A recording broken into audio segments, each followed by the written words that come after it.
네, 여러분들 안녕하세요. 시사타파의 심층 분석 시작하도록 하겠습니다. 오늘 사실 어제 정도 얘기해야 되는데 너무 당연한 거라서 사실 저는 뭐 조국 장관이나 정경심 교수님이나 최강욱 전 의원님이나 윤미향 전 의원님 사면에 대해서 별로 얘기를 하고 싶지 않았어요.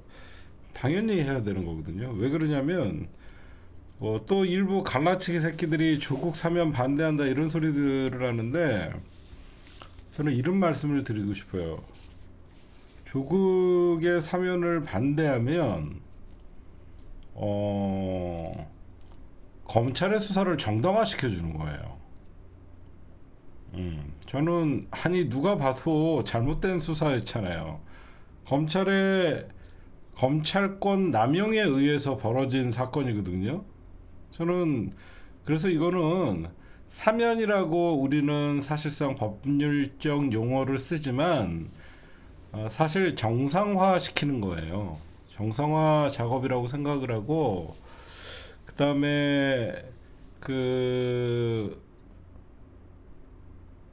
참 이게 우리 진영에서 조국 사면을 반대하는 게 이유를 보니까 이재명 대통령에게 부담을 준다. 저는 그 정치를 너무 모른다 이런 생각을 좀 하는데 그거에 대해서 제가 좀 오늘 좀 말씀을 좀 드릴게요 여러분들에게.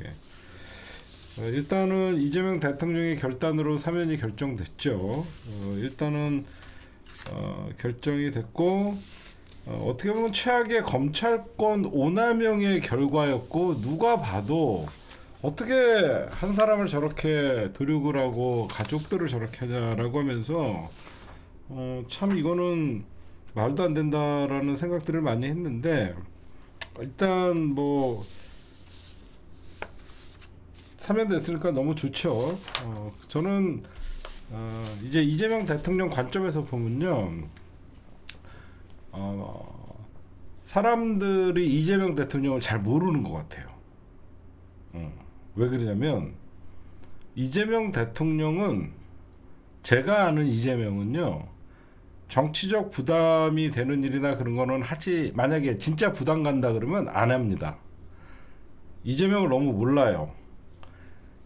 저는 이번에 조국혁신당의 전 대표 조국 장관을 사면하는 거에 대해서는 어떻게 생각하냐면 사실 이재명 대통령이 지난 대선에서 당연히 이기는 선거였지만 조국혁신당 열심히 했잖아요. 후보 내지 않고 조국혁신당의 박은정 의원이나 조국혁신당 그 정당 의원들이 이재명 잠바를 입고 사실상 그 선거운동을 열심히 해줬거든요. 저는 사실 이재명 대통령이 이렇게 결단을 할 수 있었던 거는요 자신감이에요. 자신감. 분명히 어떤 이 사면에 대해서 논란이 생기고 약간의 어떤 지지율의 변동이 있을 수는 있겠지만 집권 초반에 사면해야지 이재명 대통령이 자신감인 거예요. 이거는 저는 왜 그런 생각을 하냐면 이번에 사면을 함으로써 앞으로 조국혁신당이 민주당에게 청구서를 내밀지를 못합니다. 그렇지 않아요? 말은 안 하지만 이재명 대통령 당선시키는데 나름 자기네들도 열심히 했다라고 하는 생각을 할 거 아니에요? 후보 내지 않고. 저는 그럴 바에는 이재명 대통령이 뭔가 빚진 마음이 있다라고 생각하면 처음에 훌훌 털어버리고 앞으로 그래야만 뭐 앞으로 이재명 대통령 임기 아직도 5년 남았어요. 4년 10개월 남았어요. 4년 10개월 동안 부담 없이 얼마든지 정치를 편하게 할 수 있거든요. 정치라는 게 그래요. 나 혼자 잘해갖고 나 혼자 잘나갖고 대통령 되지 못해요. 여러 민주 진영이 연합해갖고 세력들이 이재명 대통령 도운 거 맞잖아요, 여러분들. 그래서 저는 오히려 이재명 대통령이 이번에 사면을 빠르게 결단한 그 배경에는 조국 전 대표께서 형이 2년이란 말이에요. 그럼 올 연말에 사면을 하면 1년을 거의 형기를 살은 거잖아요. 사면해주면서도 고맙다는 소리 못 들어요. 그렇지 않아요, 여러분들? 저는 오히려 이왕 사면할 거 연말에 하든지, 어떤 사람들은 그래요. 사면 타이밍이 너무 빠르다고 얘기하는데 어차피 사면할 거 빨리 사면해버려갖고 논쟁 빨리 없애버리고, 대통령이 지금 힘이 가장 셀 때잖아요. 연말에 사면하면 괜히 사면해갖고 뭐 1년 남았는데 뭐 사면 이제 와서 사면했냐 이런 소리 듣지 않고 지금 사면하면 고맙다는 소리라도 듣거든요. 저는 그래서 이재명 대통령이 그런 판단을 하셨다라고 생각을 해요. 그리고 이재명 대통령을 잘 모르는 사람들이 하는 얘기가, 뭐 문재인, 걔네들 레파토리 있잖아요. 문재인 욕하고, 문재인 대통령도 조국 사면을 건의해서 뭐 이재명에게 부담을 줬다. 그거는 마치 이재명 대통령이 끌려다니는 것 같이. 이재명은요 지금 대한민국 대통령이에요. 이재명 대통령의, 문재인 대통령이 사면해달라 그러면 네 고려해보고 있습니다라고 말을 할 수 있는 예우를 갖출 수는 있지만, 이미 이재명 대통령은 더 이상 올라갈 데가 없는 사람인데 거기에서 무슨 정치적 부담을 느껴갖고 하기 싫은 사면을 한 것 같이 그런 어떤 얘기를 하는데, 그건 말도 안 되는 것이고, 제가 아는 이재명 대통령은요 저런 게 있어요. 그러니까 제 방송을 꾸준히 듣고 저랑 오랫동안 민주당을 지지했던 분들은요, 제가 늘 설명하는 게 있어요. 지금 여러분들의 좀 생각들을 좀 바꿀 필요가 있는 게 어떤 게 있냐면, 자꾸 이재명 당대표 시절에 이재명을 생각해요. 이화영도 얘기를 해줄게 내가. 이화영도 좀 이따 얘기해줄게. 자, 가만히 있어봐. 그러니까 저렇게 엉뚱하게 조국 사면할까 이화영도 사면해라, 저러면 정말 정치의 앞뒤도 모르는 분들이야. 왜 이번에 이재명 측근들을 사면을 안 했는지를 알려줄게요. 여러분들 보시면 당대표일 때 이재명은요, 여러분들 알다시피 지지자들만 보고 가면 되는 거예요. 그렇죠? 응? 당대표일 때 이재명은 민주당 진보 지지층만 보고 가면 되는 자리예요. 이재명 대통령은요 지금 중도 보수까지 다, 왜 이재명 대통령은 더 이상 올라갈 데가 없는 거예요. 이재명 대통령은 내가 5년 동안 권력을 유지하기 위해서는, 예전에는 민주당만 챙기면 돼. 근데 지금은 조국혁신당도 아군으로 만들 필요가 있는 것이고, 다른 모든 세력들이 이재명 정부의 정책이나 이런 것들에 대해서 어느 정도 공감해 주는 거를 바라는 거예요. 그래서 조갑제도 만나고 김진도 만나고 뭐 이런 뭐 정규제도 만나고 그러는 거예요. 그러니까 여러분들이 자꾸 머릿속에 당대표 이재명을 생각하는 순간 이재명 대통령이 무슨 부담을 느꼈을 것이다, 그 이상한 정치 평론가들 그런 얘기를 하는데, 지금 이재명 대통령은 정치적 부담을 느낀 게 아니라 혹시나 정치적 부담을 느낄 수 있는 여러 가지 요소들을 없애버린 거예요. 지금 보세요. 이번에 누구 사면했어요? 다 어떻게 보면 친문 인사들, 문재인 정부의 인사들 다 사면했죠. 그렇잖아요. 그리고 여러분들에게 말을 똑바로 합시다. 이재명 대통령의 사면은요 집권 여당의 사면을 하지 않았어요. 다 야당 사면했어요. 조국도 야당이에요. 유일한 여당 사면자는 최강욱이에요. 윤미향이고, 윤미향 탈당했나요? 그러니까 여러분들이 그 관점에서 봐요. 조국이 자꾸 논쟁이 되는데 조국은 야당이야. 그러면 국힘당의 송원석이가 요구한 야당 인사나 조국도 야당 인사들을 대부분 사면을 해준 거예요. 응? 그러니까 우리가 생각할 때 자꾸 조국을 얘기하고 저쪽에서 계속 공격을 하고 그러는데, 정확히 보면 야당 인사를 똑같이 해준 거다라고 여러분들에게 말씀드리고 싶고, 안철수 좀 입 좀 다물게 해줄게요. 안철수가, 찰스가 이재명 대통령 자격이 없대요. 왜? 했더니 조국과 윤미향을 사면을 했다라는 거예요. 그래서 제가 이런 얘기를 해주고 싶어요. 넌 자격 있니? 네가 윤석열이랑 단일화해서 윤석열 대통령 됐어, 찰스. 너가 무슨 자격으로 이재명이 자격이 없다고 하니? 너 지금의 윤석열 3년 만드는데 1등 공신은 너야. 네가 막판에 윤석열이랑 단일화하는 새끼가 너야, 찰스. 정신 차려. 어? 그리고 여러분들에게 이 말씀을 드릴게요. 어떻게 보면 지금 최강욱 의원님이나 윤미향 의원님이나 조국 전 장관이나 이런 분들은요, 검찰의 피해자들입니다. 그분들이 어떻게 보면 제가 볼 때는 그분들은 정상적인 검찰권을 행사했다 그러면 도덕적으로는 비난받을 수 있었지만 그게 범법사항은 아니라고 저는 생각을 해요.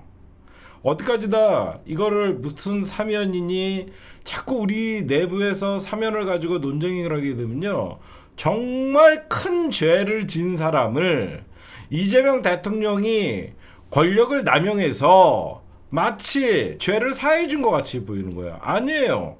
어떻게 보면 피해자들을 정상적으로 돌려놓은 겁니다. 왜 검찰의 그런 말도 안 되는 수사를 정당화시켜주려고 그랬고 여러분들이 조국 사면을 반대한다 이런 얘기를 합니까? 저는 그거에 대해서는 동의할 수 없습니다, 여러분들. 그다음에 또 민주당 박찬대 정청래 당대표 선거에서 갈라치기를 했던 일부 유튜버들이나 그런 인간들이 조국 때문에 이번에 이재명 대통령의 지지율이 큰 폭으로 하락했다라고 얘기하는데, 이번에 제가 사실 이렇게 전반적으로 보면요, 가장 이번에 지지율이 좀 뭐 하락을 했는, 저는 사실 지지율이 하락했다고 생각하지 않아요. 이거는 당연히 분위기가 인사청문회가 지나고 그 다음에 어떤 주식시장의 그 뭐죠, 대주주 요건 10억을 유지하니 아니면 10억으로 다시 원점 복귀하니, 그런 논쟁들. 그러니까 처음에 허니문 기간이 끝나고 이제는 이재명 정부에 대한 비판적인 기사가 나오기 때문에 사람들이 조용할 줄 알았는데, 이 정부가 들어서도 좀 시끄럽구나 이렇게 하면서 사실상 지지율이 좀 소폭을 하락을 할 수 있지만, 이재명 대통령이 그럼에도 불구하고 어떻게 보면 정치적으로 바로 잡은 검찰권 남용에 의해서 피해자들을 다시 사면 복권시킨 거는요, 이거는 이재명 대통령의 자신감이고, 앞으로 한미 정상 외교나 남북 문제, 왜 그러면 집권 초반이기 때문에 앞으로 어떤 일을 하냐에 따라서 지지율 회복은 되게 쉽다는 거예요. 그리고 아까 어떤 분이 또 뭐 김용, 정진상, 그다음에 그 이화영 평화부지사, 이 사람들을 왜 사면 안 하냐, 여러분들 이거 보세요. 지금 김용 전 민주연구원 부원장이나 감옥에 있죠. 지금 정진상 실장은 아직 재판이 진행 중이에요. 그리고 여러분들이 잘 모르시는데, 윤석열 검찰이 정진상, 김용, 이화영 부지사뿐만 아니라 그 밑에 있던 성남에서 같이 근무했던 많은 사람들을 지금 기소를 해서 재판이 있는 게 많아요. 그러면 당연히 여러분들 사면이라는 것은 형이 확정된 다음에 할 수 있는 것이죠. 그래서 지금 시작부터, 만약에 시작하자마자 성남파들부터 쫙 사면을 해버리면 뭐라고 생각하겠습니까? 안 그래요?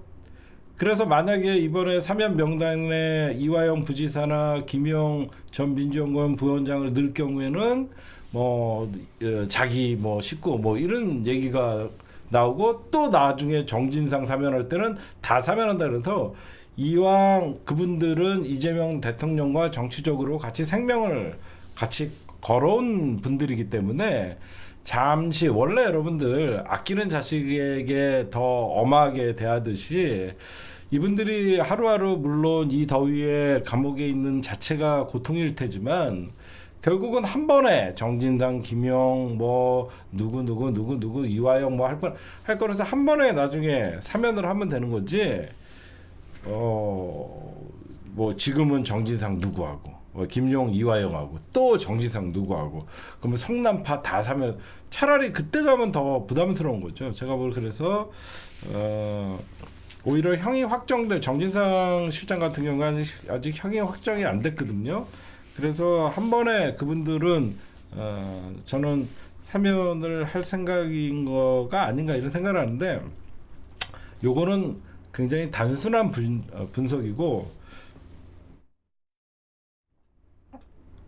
이제 진짜 심층 분석을 해드리면 요거는 일반 사람들이 생각하는 거고 저는 왜 이재명 대통령이 이화영 부지사나 정진상 실장이나 김용 부원장을 왜 사면 안 했냐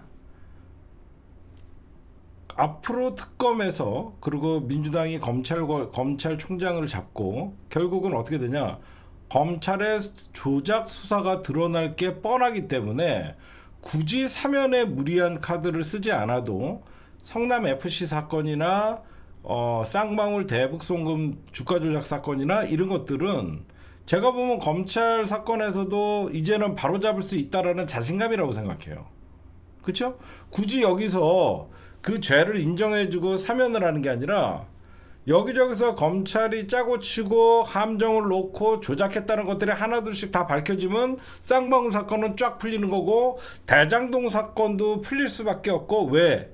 검찰은 이제 수사권이 영원히 할 수 없다 보면 결국 민주당 검찰총장이 누가 되냐에 따라서 지난 사건 수사 다시 들여다보고 사건을 하면 이재명 대통령 주변의 사건은 범죄 집단이 만들어낸 사건이 아니라 검찰이 만들어낸 사건이라고 밝히는 게 먼저 저는 중요하다고 생각해요. 그렇지 않아요? 우리가 만약에 지금 김용을 사면하고 여러분들 아까 말씀하셨듯이 이화영을 사면을 해버리면 지금 사람들이 생각할 땐 저렇게 범죄자들도 사면해 주거나 생각하면 이재명도 나중에 여러분들 그러면 범죄자가 되잖아.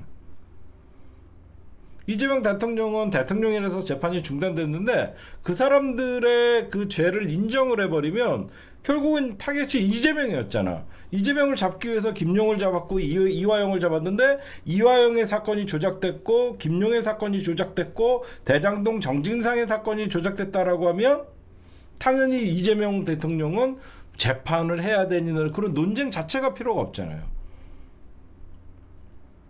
여러분들 아시겠죠?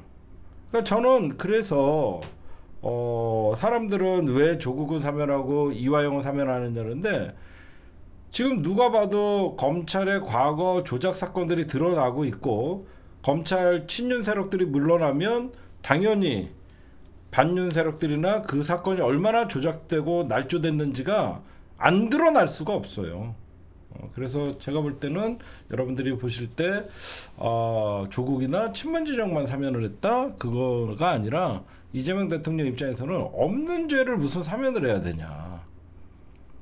생각해봐. 이재명 대통령 내가 그런 적이 없는데 나 때문에 이 사람들이 고통받는 거 아니야. 응? 아니요, 죄가 없는데 무슨 사면을 해야 돼. 이거는 오히려 바로 잡아야 된다라고 이재명 대통령이 생각하시는 것 같아요, 제가. 그러면 나중에 그거는 국가에서 정부 손배소도 해야 되고 그래서 먼저 조작 검사들을 때려잡기 위해서라도 억울하게 지금 옥살이하고 계시는 분들은 그의 가족들이나 본인은 얼마나 괴롭겠습니다만은 저는 그런 의미가 있지 않나 생각을 합니다. 그러니까 제가 하는 말이 맞아요, 여러분들. 당연히 그분들은 지금 옥살이 하는 게 힘들지 않아요. 윤석열이 정권 잡았을 때 오케이 있으면 내가 7년을 있어야 되나 앞이 깜깜하지만 우리 형님이 맘만 먹으면 내일이라도 내보내줄 수 있는데 안 그래요? 거기 옥살이 하면서도 얼마나 마음이 푸석하겠어. 내가 모셨던 형님이 대통령인데. 그러니까 생각해봐. 거기 교도관들이나 거기 오히려 줄 서려고 난리를 칠 거예요. 그러니까 여러분들이 너무 이렇게 정치를 자꾸 단순하게 보면 조국도 사면했으니까 이화영도 사면해야지. 그럼 왜 이재명 대통령의 생각이 없겠어요? 안 그래요? 그런 조국에게는 지난 대선에 어떻게 보면 조국혁신당이라는 정당들 왜 조국혁신당은 사실 여러분들이 이런 얘기하면 좀 어떻게 생각할지 모르지만 조국혁신당이 내심 불만이 많았어요. 민주당에. 첫 번째 조국혁신당이 민주당에 대한 불만은 뭐냐면 일단은 원내 교섭단체 요건 완화를 안 들어줬잖아요. 그러다 보니까 지금 조국혁신당이 과거 정의당 꼴 나는 것 같이 지지율이 하락을 하고 있고, 그 다음에 지난 대선에서 진짜 열심히 했는데 이번에 이제 조국혁신당에서 왜 이번에 강하게 조국 대표를 사면을 해달라고 했냐면 중심축이 무너진 거예요. 말 그대로 조국혁신당인데 조국이 없으니까 정당이 안 돌아가잖아요. 전당대회도 못하고 뭐 이렇게 되다 보니까 빨리 그 조국을 돌려달라, 응? 뭐 그런 게 있었고, 그다음에 많은 사람들이 이제 앞으로 계속 갈라치기가 들어올 거예요. 여러분들에게 어떤 갈라치기가 들어올지 미리 좀 알려드리면, 이제 조국 장관이, 그러니까 조국 전 대표님이 복귀하자마자 아마 다음 달 빠르게, 그러니까 14일 12시, 14일에서 15일 밤 넘어가는 12시에 15일 날 0시에 이제 조국 대표님이 이제 출소를 하게 돼요. 출소를 하게 되면 이제 당 사실 지금 개판이잖아요. 지금 당의 존재감이 없잖아요. 그러면 가장 먼저 조국 혁신당이 할 수 있는 건 뭐냐면 전당대회예요. 전당대회. 예, 전당대회입니다. 그러면 9월 달에 전당대회를 할 것 같아요. 어떤 사람들은 10월이라고 뭐 전당대회를 한다는데 정치에 1도 모르는 사람입니다. 10월은 국회에서 국정감사가 있기 때문에 전당대회 같은 거 못합니다. 그래서 다음 달에 전당대회 빨리 한 다음에 추대로 갈 거예요. 전당대회 열어서 조국 대표를 추대를 하고 거기에다가 이제 최고위원들 뽑아갖고 전당대회를 해갖고 이제 다시 조국이라는 혁신당이 재건을 해야 되고 그런 얘기가 나오고, 이제 여기저기서 이제 민주당과 조국혁신당을 갈라치기 위해서 내년 지방선거의 전쟁이다, 뭐 이런 얘기를 할 겁니다. 담양군수 선거에서 조국혁신당이 이겼던 기억을 해갖고 민주당과의 뭐 치열한 경쟁이 있을 것이다라고 얘기를 하는데, 그건 천만의 말씀이에요. 호사가들이 얘기하는 민주진영 갈라치기인데, 제가 왜 그런 말씀드리냐면, 그래서 뭐 조국 장관이 서울시장을 나갈 것이다, 부산시장을 나갈 것이다, 이런 얘기가 돕니다. 여러분들도 아마 뉴스에서 여기저기서 들어와 보셨을 텐데, 그런 정치 분석을 하는 사람인지 생각이 있는 사람인지, 물론 그럴 가능성도 있지만 저는 무조건 보궐선거에 나간다고 봐요. 왜 그러냐면 조국 장관님은 당을 지켜야 되는데 갑자기 공무원으로 지자체장으로 빠져버려, 겨우 감옥에서 구출해냈더니 지 혼자 살라고 지자체장 가는 거는 그건 조국혁신당 버리고 가는 거거든요. 그래서 조국 전 대표가 그런 선택을 할 수 있는 상황이 아니라서 보궐선거에 나갈 가능성이 많은데, 보궐선거에 나갈 수 있는 지역이 어디가 있냐면 인천 계양, 그 다음에 강훈식 비서실장이 하는 충남 보은인가요? 충남, 그 다음에 안산 단원, 양문석은 좀 있으면 날아가거든요. 양문석은 이제 대법원 확정되면 거기가 내년에 재보궐이 나올 때가 돼요. 그래서 계양, 안산, 제가 볼 때는 안산으로 갈 가능성도 굉장히 많아 보이고, 그래서 그런 얘기가 있는데, 그러면서 이제 뭐 이제 견제가 들어올 거예요. 근데 저는 이런 말씀을 좀 드리고 싶어요. 어떤 말씀을 드리고 싶냐면, 정치인 조국은요, 많은 사람들이 뭐 나중에 대권 얘기를 하죠. 정치인 조국은 민주당에 들어오지 않으면 대선 후보가 될 수가 없습니다. 무슨 말씀인지 아시겠죠? 그러니까 왜 합당 소리가 나오냐면, 결국 내년 지방선거를 앞두고 조국혁신당의 목표가 뭐였죠? 3년은 너무 길다, 쇄빙선을 자처하겠다 였습니다. 3년이 너무 길어서 진짜 끄집어 내렸고, 쇄빙선 역할을 하겠다라고 했는데, 지금 민주당에는 그 쇄빙선보다 더 센 당 대포가 들어와 갖고 개혁을 해서 조국혁신당의 어떤 존재가 미미해져요. 그러면 이번 내년 지방선거를 앞두고 저는 합당을 할 거라고 봅니다. 왜 그러냐면, 조국혁신당은 목표를 달성했어요.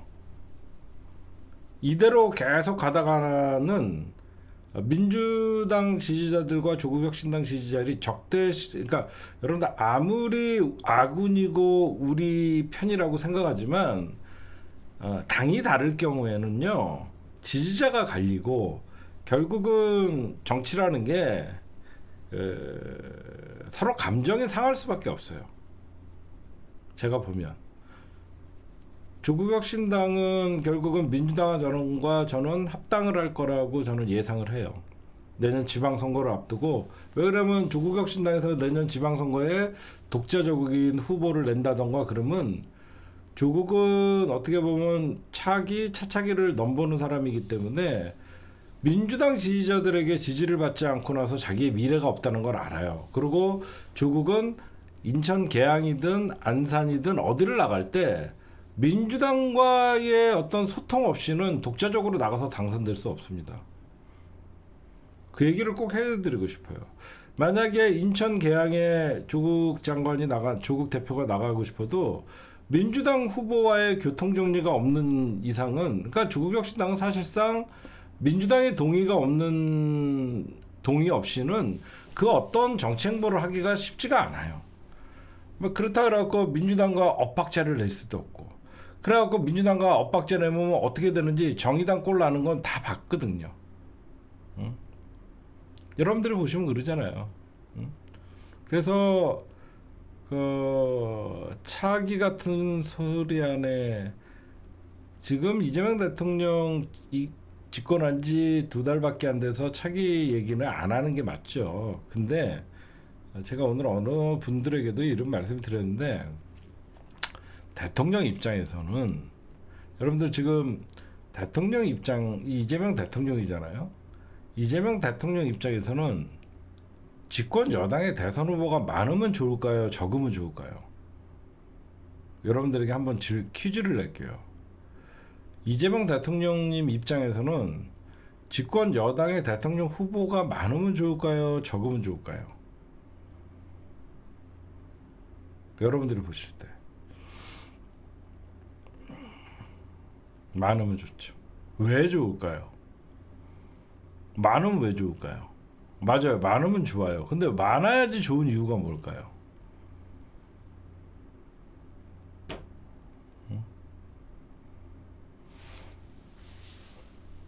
그러니까 후보가 많으면 좋은 점이 뭘까요? 여러분들에게 좀 말씀드릴게요. 예를 들어서 지금 이재명 대통령 뭐 차기를 얘기하지는 않지만 그래도 눈에 띄는 게 누구냐면 김민석이죠. 잘 들어봐. 지금 김민석 후보가 국무총리가 되면서 차기 대권 후보라는 소리가 나오죠. 거기에 이번에 정청래 대표가 당대표가 되면서 정청래도 뭐 대권 후보 쪽에 뭐 나중에 포함시킬 수 있을지 모르지만, 여러분 잘 봐요. 대통령 바로 밑에 2인자가 절대적으로 존재를 하면요, 집권 3년차 4년차 되면요 대통령의 말을 안 들어요. 의원들이. 무슨 말씀인지 아시겠죠? 만약에 민주당의 김민석 후보가 밖에 차기가 없다라고 생각하면 이재명 대통령 집권 3년차나 4년차 되면 전부 김민석 밑에 줄을 쓰려고 해요. 근데 민주당의 대권 후보가 김민석, 정청래, 조국, 최강욱 많이 있다라고 생각해봐요. 그럼 어떻게 하죠? 대통령한테 잘하려고 해요.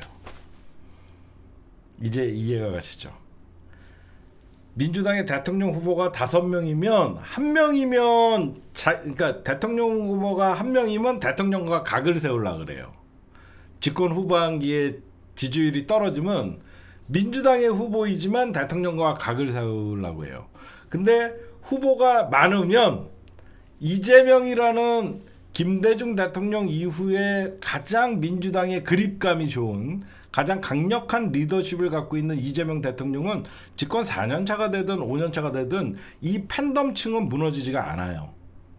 그러면 이 사람들은 어때? 이재명이 나를 선택해 주길 바라면서 이재명 대통령에게 최선을 다하는 거예요. 이제 이해가 가시죠? 그래서 여러분들이 민주당의 대통령 후보가 많으면 많을수록 좋은 거예요. 만약에 한 명만 딱 존재한다 그러면 만약에 예를 들어서 A가 차기의 강력한 후보다.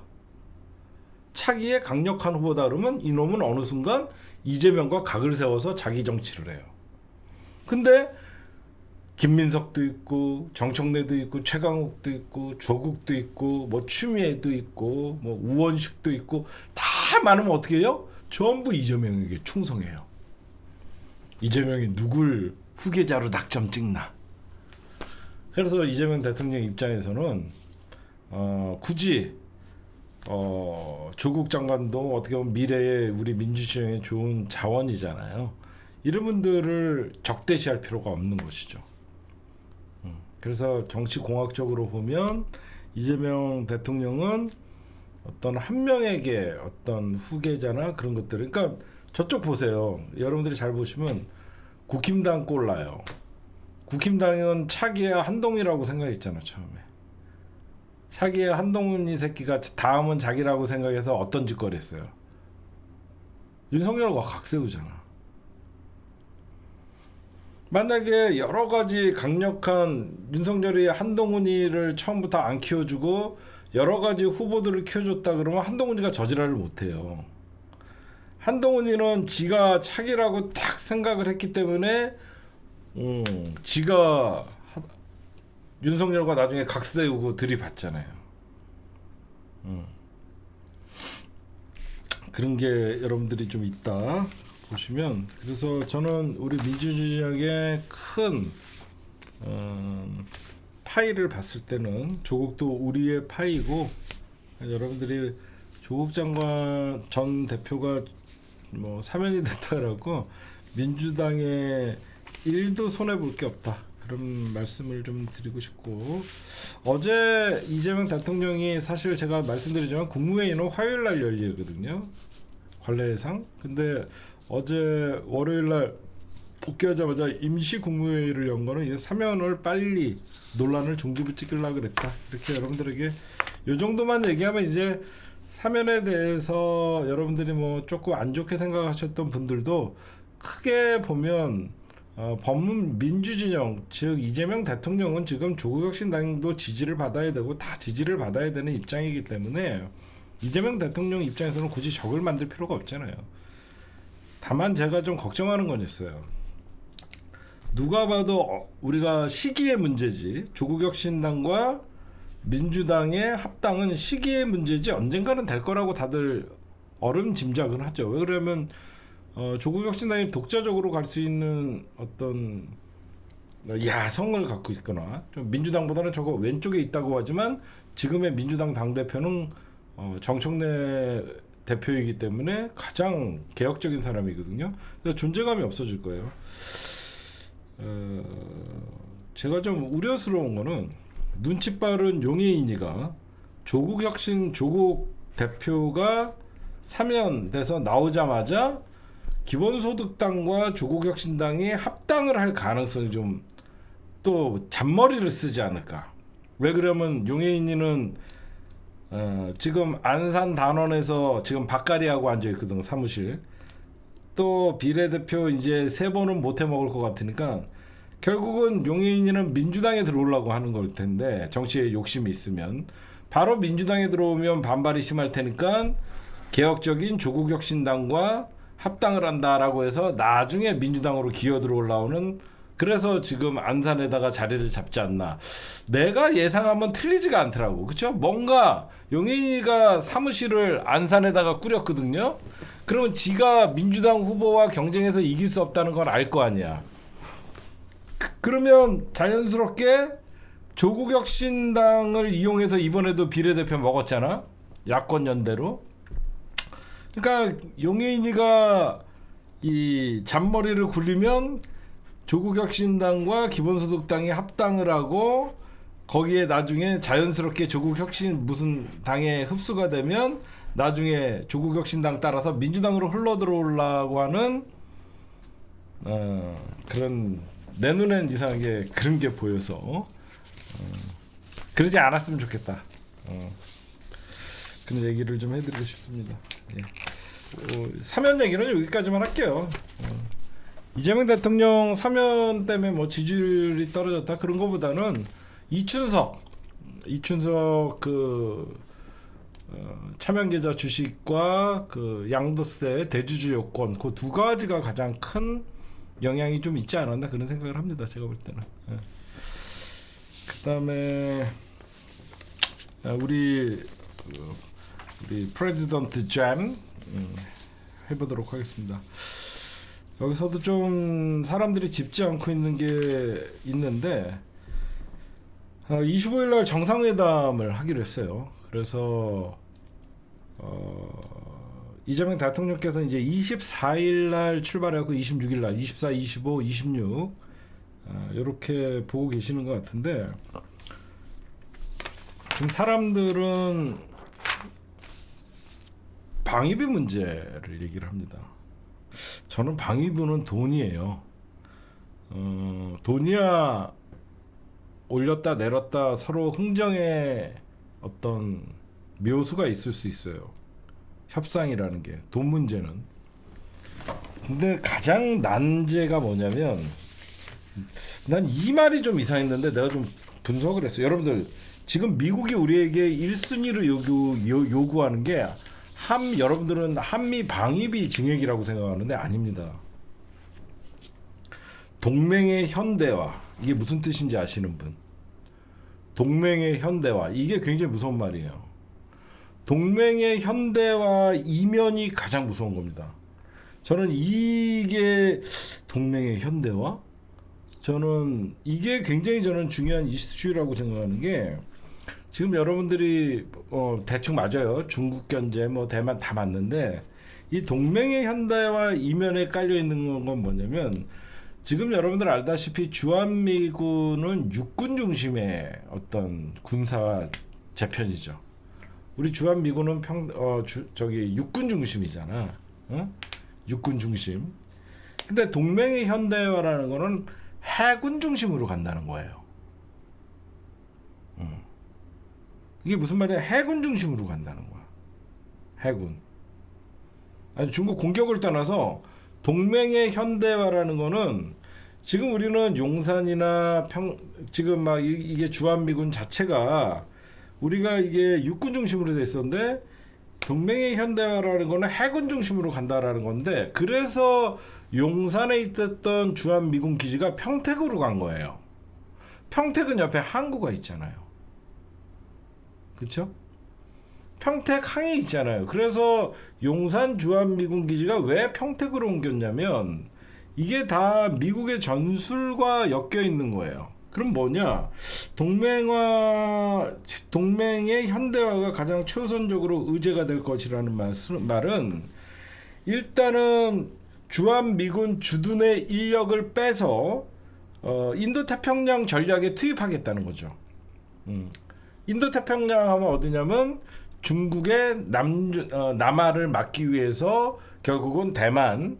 그래서 여러분들 호주나 그 지금 필리핀이나 이쪽에서 중국의 남하를 계속 막기 위해서 지금 하고 있는 미국의 인도태평양 전략에 우리 주한미군과 우리나라를 참전시키려고 하는 거야. 내가 보니까 이게 가장 유용한 것 같아.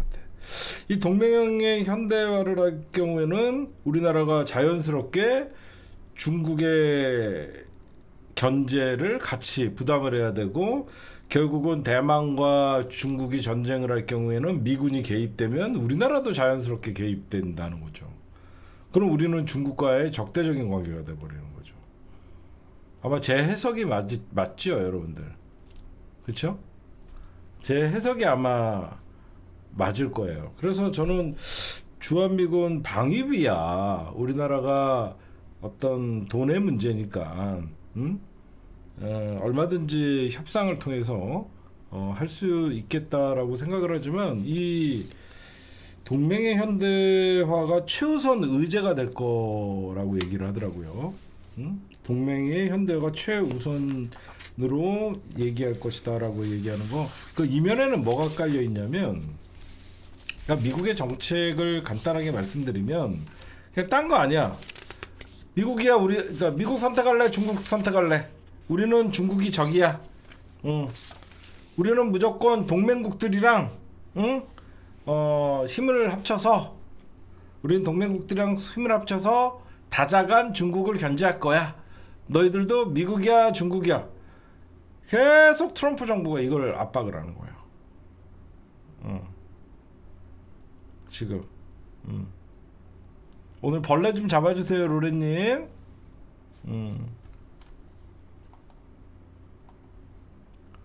그래서 여러분들이 보시면 그 바이든 정부에서도 우리나라에게 그 중국이야 미국이야, 응? 그렇게 지금 선택이 돼서 제가 보면 사람들은 주한미군 방위부 측에게 신경을 쓰는데 저는 동맹의 현대화 이 말의 뜻을 여러 개 보면 굉장히 무서운 것이다. 그렇게 좀 말씀드리고, 그리고 여러분들 좀 이상한 게 있지 않아요? 미국이 지금 결국은 중국과의 사실 패권 전쟁이잖아요. 근데 중국에게 너무 관대하지 않아요? 잘 생각해 보시면 막 유럽 국가에도 관세 막 때렸다가 유럽이 항복하고, 일본도 가장 강력한 동맹인 일본에게도 막 관세 심하게 때리고, 중국과는 맨날 싸운다고 해놓고 90일간 유예, 몇십일간 유예. 왜 그럴까요? 왜 그럴까요? 왜 그러냐면 이 중국과의 무역 전쟁은요 몇 년간 계속될 겁니다. 일부러 이렇게 계속 중국과의 긴장 관계를 만들어서 동맹들, 그러니까 자기 편 삥 뜯는 거예요. 중국을 미국에 항복을 시키면 적이 없어지잖아. 제가 예전부터 계속 얘기했잖아요. 예전에는 소련이 냉전 시대 때 미국에 대항하는 적으로 만들어서 냉전 체제의 민주 진영을 미국이 왕노릇을 했고, 소련이 붕괴되니까 이제 마땅한 어떤 적을 만들어야 되는데 한때 적이 없어서 북한을 잠깐 적으로 만들었었죠. 김일성, 김정은 하면서 북한의 핵무기를 하면서 중국과 이제 싸잡아서, 그러다 이제 북한도 사실상 이제 메리트가 없으니까 이제는, 왜냐면 사실 여러분들 전 세계도 미국을, 전 세계가 다 덤벼도 미국 못 이겨요. 경제, 그러니까 돈이면 돈, 군사력이면 군사력, 못 이겨요. 근데 미국은 마치 우리가 중국과 턱밑까지 추격을 받아갖고 아주 힘든 상황이야. 그러니까 너네들도 우리를 도와야 돼, 이러는 거예요. 응? 우리나라 같은 경우에는 미국이 위성만 끊어도 우리나라는 전부 GPS 보면 다 끊기거든요. 그러니까 제가 보면 미중 무역 전쟁이 또 90일간 연장을 했어요. 다른 나라에게는 몇 월 며칠까지 했다라고 하면 얄짤없이 진짜 관세 매기던 미국이 또 중국은 3달간 연장해주고, 또 왜 그러냐면 다른 나라들과 관세 협상이 안 된 나라들이 있기 때문에 먼저 중국과 관세 협상을 체결해 버리지 않는 거예요. 계속 우리는 무역 전쟁을 하고 있어. 그 와중에 너 중국 편 들 거야, 미국 편 들 거야. 계속 일부러 시간을 중국과는 전쟁을 유지시키면서 중국 편 들 거야, 미국 편 들 거야, 이러는 전략으로 저는 보입니다. 근데 이재명 대통령이 참 외교적으로 뛰어난 게 뭐냐면, 이번에 25일 날 미국 방문을 가기 전에 일본을 먼저 들린다는 소리가 있어요. 그 왜 그러냐면 미국이 중국이냐 미국이냐 선택을 하라는 압박이 트럼프 스타일상 분명히 나올 수가 있잖아요. 우리는 중국과는 무역 전쟁, 그리고 절대 용납하지 않는다는 게 지금 트럼프 행정부나 바이든 행정부나 마찬가지거든요. 그러면 우리는 한미 동맹으로서의 역할을 할 것이다라고 가장 보여줄 수 있는 게 뭐냐면, 한미일 삼각동맹, 미국이 원하는, 그러니까 일본 내가 정권을 잡았다 그래서 미국이 원하는 한미일 삼각공 동맹의 훼손은 없을 것이다. 즉 나도 일본과 잘 지낸다라고 해서 그러니까 의심의 눈초리를, 그러니까 그러니까 만약에 미국이 한미일 삼각 동맹이라는 거는 중국 견제를 하기 위해서 만들었는데 우리나라가 일본과의 어떤 그 관계를 단절시키거나 그러면 미국의 전략이 빗나가기 때문에 우리나라의 협상이나 이런 것들에서 좀 불리하게 나갈 수가 있기 때문에 먼저 일본과의 어떤 여러 가지 뭐 선언이나 새로운 공동 선언이나 이런 것들을 먼저 발표를 하고 한일 관계가 미래지향적으로 새로운 어떤 그 미래를 지향하는 양국 선언을 한 다음에 미국으로 넘어가면 쟤네들도 이제 좀 뭔가 외교적으로 풀어가는 거니까 굳이 걱정 안 해도 되겠구나 이런 생각이 되겠죠. 그렇죠? 왜 그러냐면 이시바가, 그러니까 사람들이 착각을 하는데 그나마 이시바가 어떤 일본의 아베나 이런 놈들, 극우의 지지를 받던 아베나 이런 사람과는 좀 결이 달라요. 그래서 그러니까 일본의 주류가 아니에요. 그 일본의 전통적인 군국주의의 주류가 자민당이 장기 집권을 했는데 그 이시바가 그런 사람은 아니에요. 그나마 극우에 속하는 사람이 아니라서 그래서 일본 내의 극우들이 볼 때는 이시바를 쫓아내고 싶은 거예요. 그래서 일본 안에서 이시바의 어떤 입지가 굉장히 흔들리고 지지율이 나빠요. 그러니까 어떻게 보면 이시바가 이재명 대통령이 방문을 해서 한일 양국의 미래 건설적인 역할들을 얘기를 하면 이시바에도 좋은 영향이 있고 지금 지지율이 급한 이시바 입장에서는 이재명 대통령을 거부할 이유는 없겠죠. 제가 볼 땐 그래요, 여러분들. 그래서 이재명 대통령이 23일 날 방일을 해서 이시바 총리랑 회담을 하고 그 다음에 한미일 협력 강화 메시지를 일본에서 던지고 그 다음에 24일 날 바로 미국으로 출국을 해갖고 일본과 회담도 잘 됐고 이제는 미국과 한미일 협력 강화에 뭐 정상회담에 임하게 됐다. 이렇게 하면 좀 우리가 뭐 큰 선물은 좀 쪽팔리지만 미국에게 보여줄 수 있는 우리나라의 메시지가 되지 않을까, 그런 생각을 합니다. 예.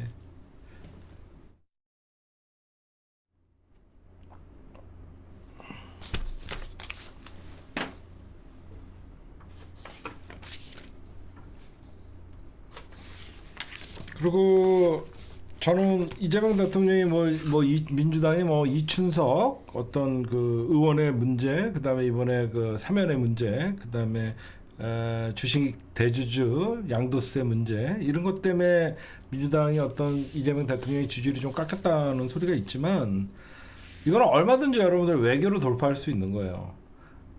일본 방문해 갖고 한미일 협력 선언하고 그 다음에 미국 가갖고 트럼프랑 외교만 잘하고 나도요 극찬이 나오는 거예요.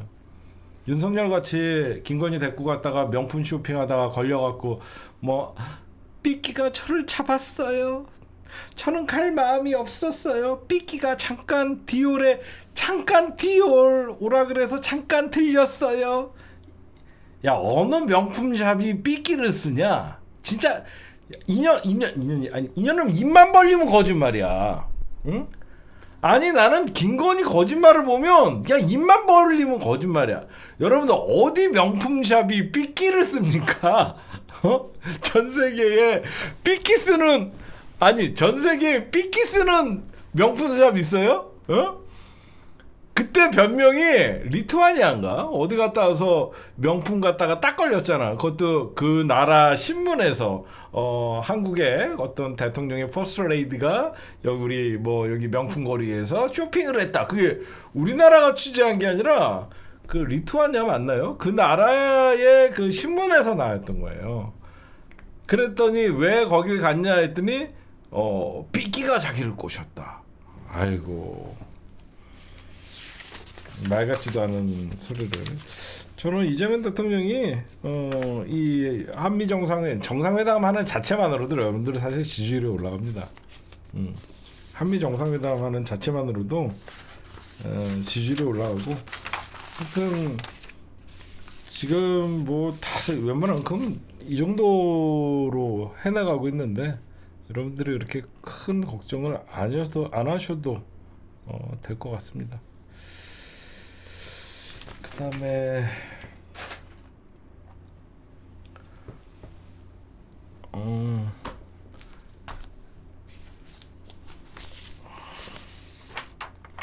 민주당 얘기 잠깐만 할게요. 지금 민주당에서 추석 전에 사법개혁을 좀 발표를 했는데 좀 걱정이 몇 가지 뭐 잘한 것도 있어 보이는데, 정청래 대표께서 이제 대법관 증원 추석 전까지 뭐 30명으로 한다. 그 다음에 법관 평가제를 개선해서 하겠다. 그 다음에 법관 추천제를 바꾸겠다. 그 다음에 영장 사전 신문제를 도입하겠다. 배심원제가 빠졌어요. 배심원제가 빠졌어요. 지금 사개특위에서 목표가 대법관 증행 14명에서 30명, 대법관 추천 방식 개선. 그렇죠. 지금은 대통령이 대법원장을 임명하면 대법원장이 추천을 해서 대통령이 재가를 하는 건데, 법관제도, 평가제도, 하급심 판결문 공개 범위 확대, 저는 좀 디테일이 부족한 것 같아요. 여러분들이 봐도 디테일이 너무 부족하잖아요. 그냥 숫자 늘리고 추천 방식 어떻게 할 것인가, 아니 대법관 추천을 어디에서 할 것이냐, 저는 좀 디테일이 좀 많이 물론 열심히 준비하실 것 같지만, 이 사법개혁은 진짜 정밀하게 해야 돼. 정밀하게. 검찰개혁도 그렇고 사법개혁도 그렇고 빠르지만 정밀하게 해야 돼. 안 그러면 나중에 안 하니 못합니다. 저는 그렇게 생각을 해요. 이게 숫자를 14명에서 30명으로, 조희대 같은 애 30명 오면 나중에 감당이 안 되고 더 머리 아파질 수가 있기 때문에, 대법관을 어떻게 어느 단체에서 추천을 할 것이고 뭐 이런 것도 좀 디테일하게 저는 잘 했으면 좋겠어요. 그 다음에 대통령실에서 이제 민주당은 지금 한정혜가 정책위의장인가요? 민주당 이제 주식 양도세를 50억으로 현행을 유지하겠다라고 지금 당 입장은 그렇게 밝혔어요. 근데 대통령실은 확답은 하지 않았어요. 주식 양도세 시장 상황 지켜보겠다, 당과 정부 조율 지켜보겠다, 이렇게 메시지를 내는 건 뭐냐면 대통령실의 결정권을 갖고 있다라는 걸 보여주는 거예요. 이거는 이재명 대통령의 그립감이에요. 이거를 빨리 안 해서 지금이야 좀 두드러 맞고 지지율이 깎일 수는 있지만, 결국 이재명 대통령이 결정을 해서 유지시켰다가 되는 거죠. 만약에 당이 알아서 해버려라 라고 하면 민주당이 50억으로 유지시켰다 그러면 민주당이 공이 되는 겁니다. 그리고 두드러 맞던 민주당이 괜히 논란을 짚인 거예요. 근데 민주당 안에서 10억이니 50억이니 티각티각 하면서 지금 싸우는데, 나중에 결정적으로 대통령이 50억으로 가겠다라고 해버리면 이재명의 결정이 되는 거예요. 그렇죠? 그럼 이재명 대통령의 이제 말에 무게가 더 실리는 것이죠. 저는 그렇게 봐요. 그래서 저는 50억으로 주식 양도세 대주주 요건은 유지가 될 것 같은데, 그런 정치적인 디테일이 숨어 있다라고 여러분들에게 좀 보여드리고 싶어요. 그 다음에 오늘 민주당 원로들 정청래 의원님 만났죠. 여러분들 당대표가 된 다음에 원로들을 만나는 거는 관례입니다. 행사예요. 그럼 원래 그러니까 원로들은 늘 정광석화 같이 내란 청산하는 건 좋지만 너무 과격하게 하지 말아라, 이렇게 쓴소리를 하는 거예요. 원로들 유일하게 이해찬만 엄호를 해줍니다. 뭐 그거 잘하고 있는데 뭐 그런 거 옆에서 뭐 그런 쓸데없는 소리 합니까? 개혁으로 언제 그렇게 뭐 누구 봐주면서 개혁이 됩니까? 그게 선거하는데 왜 집니까? 이기면 되지. 응? 하여튼 이래서 이재명 정청래 의원도 일부러 정광석화 같이 하겠다 이렇게 하신 거예요.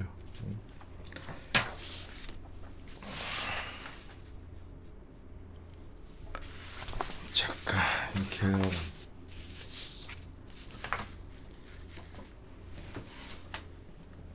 이걸 한 거고,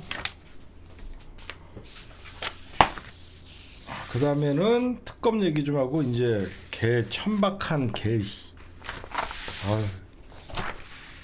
오늘의 주요 뉴스였습니다. 네, 김건희 지금 윤건이죠. 쌍이 욕이 아니라 쌍으로 구속 기로에 있습니다. 오늘 김건희가요 특검에서 이랬대요. 여러분들 뉴스를 통해서 다 접하셨겠지만 특검에서 서희건설 회장의 자술서를 내밀었대요. 6천만 원짜리 사줬다. 이거 어떻게 된 겁니까? 못 받았어요. 저는 받은 적이 없어요. 이게 결정타예요. 이게 결정타예요. 이게 결정타고, 왜 그러냐면 증거를 내밀었는데도 안 받았다고 부인을 하면요, 법원에서는요, 야 이건 누가 봐도 빼도 박도 못한데 반성의 요지도 없고 이거는 증거인멸하는 거 아니냐. 이게 왜 심각한 거냐면 김건희는 사건을 이미 증거인멸 정황이 있는 거예요. 가짜를 구해와 갖고 오빠 집에다가 특검의 수사를 예견을 하고 가짜를 갖다 놓은 거 아니에요. 그쵸? 가짜를 갖다 놓은 거야. 특검이 여기를 압수수색할 것이다를 예상을 하고 가짜도 갖다 놓고 가짜를 특검으로 혼란을 주려고 한 거거든요. 그래서 이거는 이게 굉장히 변수라고 봐요. 그리고 사람들이 이런 얘기를 해요. 저도 한때는 야 이게 과연 도이치모터스 주가 조작 사건으로 이게 실형이 나올까? 권오수도 집행유예가 나오고 그랬는데, 근데 또 다른 시각으로 보면 김건희는 달라요. 유일하게 김건희가 뭐 권오수 일당이나 이런 놈들도 다 지금 뭐 집행유예나 주가 조작으로 했지만 김건희는 실현된 소득이 있잖아. 주가 조작으로 얼마를 벌었다가 명확히 나오잖아. 딴 사람들은 주가 조작으로 뭐 주식이 뛰어갖고 뭐 얼마를 벌었다 이게 정확히 나오지가 않아요. 근데 김건희만큼은 주가 조작으로 얼마를 벌었다가 확실하게 나오거든요. 그래서 이거는 오히려 특검에서 여러 가지 주장을 할 수 있고, 김건희의 지금 전략이 뭐냐면 나는 받은 적이 없다. 근데 서희건설 회장이 뭐라고 실토를 했냐면, 내가 6천만 원짜리를 사서 줬다. 언제 돌려받았냐? 이게 김건희 목걸이가 문제가 되니까 김건희가 나한테 다시 돌려줬다. 그래서 내가 보관하고 있었다. 그게 이 목걸이다라고 하면서 특검에 갖다 준 거예요. 특검에 갖다 준 거야. 그러니까 김건희는 자기는 받은 적도 없다라고 했는데 문제가 되니까 받았다가 다시 돌려준 거야. 근데 이거는 뭐에 걸리냐면, 이걸 쳐받고 여러분들 들으셨지만 서희건설사들은요, 여러분들 왜 서희건설의 회장이 왜 재벌들이 검사 사위를 받고 그러냐면, 결국은 자기네들 털면 먼지가 안 날 수가 없으니까 검사 사위나 최은순이가 왜 김건희를 이용해서 윤석열이 특검 특수부 검사를 사위로 했겠습니까? 응? 이봉관 회장의 사위가 결국은 한덕수의 총리실 비서실장으로 가잖아요. 총리실 비서실장이 차관급이거든요. 총리실 비서실장으로 갔다는 건 이거는 인사청탁이에요. 그래서 지금 서희건설은 가장 지금 걱정되는 게 뭐냐, 이 목걸이 때문에 서희건설 압수수색해갖고 다 털다가 딴 거 나올까봐. 그러니까 미리 갖다 봐. 이 사건으로 마무리 짓는 거야. 서희건설이 지금 압수수색 받을 일이 없는데 이 목걸이 때문에 이것저것 다 가져갔다가 털다 보니까 배임 횡령 나오면 잣대는 거거든요. 응? 그러니까 이제는 김건희는 죽은 권력이잖아. 그러니까 얘 입장에서는 굳이 김건희에게 목 뺄 필요가 없는 거예요. 응? 서희건설은 옛날부터 유명했어요. 왜 유명했냐면 그 양재동 그 대선 캠프가 강남 양재동에 있는 서희건설이 빌딩이 양재동 그쪽에 있거든요. 얘네가 거기 캠프였어요. 캠프. 응. 그냥 대놓고 서희건설 빌딩에서 비밀 캠프를 운영했던데요. 이쪽이 옛날부터 여기서 주가 뭐죠? 댓글 작업했다라는 소리도 있고 별소리가 다 있었어요. 그러니까 이 사건이 서희건설의 대선 캠프 불법 대선 캠프 댓글 조작 사건으로 번질까봐 목걸이를 갖다 줘버린 거예요. 제가 볼 땐.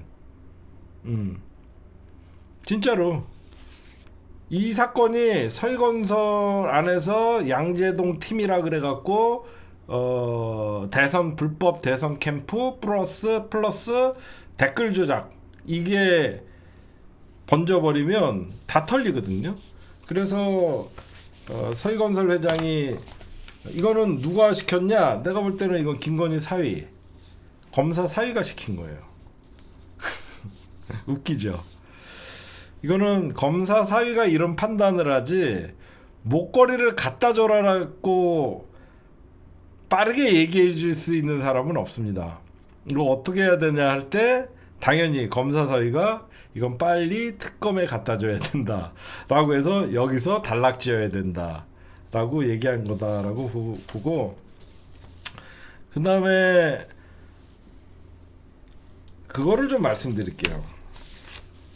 언론들이 잘 모르는데 이거를 처음에 서희건설에서 반클리프 아펠 목걸이를 살 때 처음에 카드나 현금으로 살라다가 처음에 무슨 신세계 상품권으로 사다가 다시 롯데 상품권으로 바꿨다 이렇게 얘기하는데 왜 그런 짓을 하냐면요, 진짜 고가, 그러니까 이 사람들은 돈을 아끼려고 한 거 아니야. 이 씨발 이거 몇 천만 원짜리 10%만 아껴도 600만 원을 아끼는데 오너 일가잖아. 비서실장 시켰지만. 여러분들 그런 게 있어요. 백화점에서 명품, 내가 전문가잖아 이쪽에. 이 김건희 전문가잖아. 몇 천만 원짜리 그 명품샵에서는요 상품권을 사오라 그래요 걔네들이. 아니 워낙 비싼데 이거 세일 좀 할인 좀 안 되나요 이렇게 얘기하면 저희가 특별히 할인해 줄 수는 있는 건 없고요. 만약에 롯데백화점이면 롯데백화점 상품권을 그 상품권 판매소를 알려줘요. 그래서 이 명품 만약에 반클리프 아펠이나 요런 그 명품관과 상품권 업자가 연결이 돼 있어요. 그러면 전화를 하면 상품권 5천만 원어치만 갖고 와요. 그러면 10만 원짜리를 9만 7천 원에 줘요. 여러분들 아시죠? 상품권이 10만 원이라 그랬고 10만 원을 다 주지 않는다는 거야. 그럼 9만 7천 원으로 만약에 1억 원을 사면요 3%로 할인받는 거예요. 아니 돈 세탁이 아니라 이게 평소에 백화점에서 쓰는 방법이에요. 그러니까 사람들은 싸게 사고 싶어. 부자들이 여러분들 돈 많다라고 막 안 써요. 1,000만 원짜리 사더라도 몇 프로 할인되는 거 없어요. 그러면 저희가 3% 정도는 상품권으로 해갖고 할인해 드릴 수 있어요. 그러면 1,000만 원짜리 사는데 3%면 여러분들 알다시피 거의 30만 원을 맞나요? 100만 원에 3만 원. 30만 원을 싸게 해주는 거라서 이런 식으로 좀 바꿔갖고 해줘요. 이거 상품권 깡이 아니라 얘네들이 판매 전략이에요. 그래서 일부러 상품권 업자를 소개를 시켜주고 하는 바람에 내가 볼 때는 왜 그러면 신세계 상품권에서 롯데 상품권으로 변했냐, 이게 강남 신세계점에도 있고 롯데에도 있는데 이 워낙 고가의 이 김건희가 착용했다는 이 목걸이는요, 우리나라에 몇 개 안 들어왔대요. 몇 개 안 들어와서 제가 보면 당연히 이 사람들은 신세계에 있을 줄 알고 신세계 상품권으로 산 것 같아. 근데 이게 신세계에 갔더니 없어서 롯데로 갔다가 이 신세계 상품권을 다시 롯데 상품권으로 바꾼 것 같아요. 내 추측에 의하면. 내가 보면 신세계에는 당연히 있을 거로 생각을 했는데 이게 신세계 갔더니 이 제품이 몇 개 안 들어와서 롯데에 있었던 것 같아요. 그래서 롯데로 갔더니 롯데 상품권을 써야 돼서 그 업자한테 신세계 상품권을 롯데 상품권으로 바꾼 것 같아요. 제가 보면 그런 문제가 있었던 것 같고, 더욱더 중요한 거는 이거는 아마 법원에서 이렇게 증거를 특검에서 내밀었는데 자기는 받은 적이 없다. 자술서가 이거 굉장히 중요한 거거든. 내가 2022년 9월경에 나토 정상회담을 앞두고 김건희에게 6천만 원짜리 목걸이를 사줬습니다라고 썼거든. 근데 김건희는 저는 받은 적이 없어요. 이년아 내가 줬다는데. 이거는 구속사유죠. 증거인멸. 그리고 나 2년 때문에 2년이란다. 이 인간 때문에 여러분들 이 시계, 나는 사실 시계는 명품하면 롤렉스, 까르띠에 요런 거밖에 몰라요. 바쉐론 콘스탄틴 아는 사람이 있었어요. 나 처음 들어봤거든. 바쉐론 콘스탄틴은 뭐예요? 응? 이거는 5천만 원짜리인데 김건희 바꿔줘갖고 김건희 여사라는 걸 확인한 다음에 VIP 할인으로 3,500에 샀대요. 존나, 나 파텍 필립 이런 거는, 피아제는 들어봤어. 그러니까 5천만 원짜리를 확인시켜주고, 영부인이 진짜 차는 거다, 선물할 거다 확인시켜주고 3,500을 할인받았대. 영부인 할인이 있나봐요. 이게 내가 진짜 이런 인간 때문에 이런 걸 알아야 되나? 응? 거기에다가 이제 제가 얘기하고 싶은 건 이런 게 아니에요. 지금 이 정도는 여러분들이 언론을 통해서 다 아셨잖아요. 제가 진짜 말씀드리고 싶은 것은, 제가 여러분들 김건희 전문가로서, 김건희는요 지금 우리가 특검에 의해서 시계 받았다, 목걸이 받았다, 이건 진짜 세 발의 피입니다. 3년 동안 얘가 시계랑 걸린 것만 익은 거예요. 이게 다일까요? 이거는 진짜 빙산의 일각도 안 됩니다. 퍼즐의 한 조각도 안 돼요. 더 크게 헤쳐먹으려고 얘는 뒤지면요, 내가 살다 이렇게 범죄를 많이 저지르면서 진짜 깜빡 한 번 안 간 게 저는 더 신기해요. 우리가 의심하는 마약 사건에 연루돼 있을 수도 있고, 얘는 여기저기 땅 투기뿐만 아니라 지 엄마, 오빠 막 별걸 다 해먹었을 거예요. 그리고 사람들이 자꾸 착각하는데, 김건희 오빠 집에서 발견된 그림 있죠. 제가 예전에 김진우를 좀 취재한 적이 있어요. 김진우도 여기저기서 졸라게 받아먹어요. 제가 저번에 그런 말씀드렸죠. 오빠 집에서 김진우 집에서 그림 발견된 거 김건희가 제일 놀랬을 거다. 김건희가 제일 놀랬을 거다. 자기 몰래 지 오빠가 받아먹은 거를 특검에 의해서 알았을 거예요. 제가 보면 김진우 엄청, 예전에 제가 집권 초기에 2022년에 여의도에서 어떤 소리가 돌았냐면 예전에 최은순이가 하던 모텔 있죠. 그 모텔 건너편에 바가 하나 있었어요. 그 바에서 건설업자들이랑 기업인들이 김진우 만나려고 줄 서 있다 그랬었어요. 진짜로. 그 당시에 최은순이 모텔 건너편에 바가 하나 있었거든.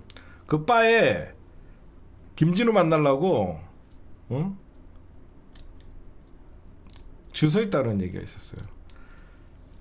그러면 본격적으로 저는 왜 이런 그 어떻게 보면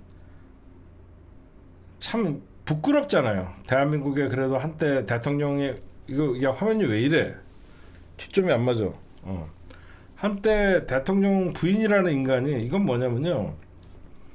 천박한 정치 의식이에요. 천박한 정치 의식. 김건희가 여러분들 7시간 녹취록에서 뭐라고 하는지 기억 안 나세요? 명수씨 왜 민주당에서만 그런 미트 터지는지 알아? 돈 주고 해야지. 이런 년이에요. 응? 이런 인간이에요. 집단에는 사람 챙긴다고 하면서 공천 개입했다라고 얘기하는데 우리 오빠가 뭘 알아? 오빠가 챙기지 못하는 사람들 자기가 다 챙긴다고 얘기하는 거거든요. 이런 인간이 얘는 그냥 권력, 돈이면 다 된다고 생각해요. 돈과 권력만 있으면 상식이나 정의감이나 양심이나 이런 건 없어요. 제가 7시간 녹취록을 수십 번 들어보면요. 김건희는요. 말하는 자체가 그래요. 근데 사람들은 느끼지 못한 게 있어요. 저는 김건희의 그런 대화나 어떤 사고방식이나 인식을 보면요. 열등감도 굉장히 심해요. 그러니까 김건희가 윤석열을 만나기 전까지는 지가 일부러 그 김예성이나 이 김예성이 얘기 제가 조금 이따가 할 거지만 쟤는 일부러 지 천박한 신분을 탈피하고자 저거 여러분들 옛날에 기억나세요? 김건희 자꾸 뭐 줄리니 아가씨니 얘기를 막 하는데 김건희는 그렇게 초이스 당하는 여자는 아니었다. 제가 보면 옛날에 내가 그랬잖아요.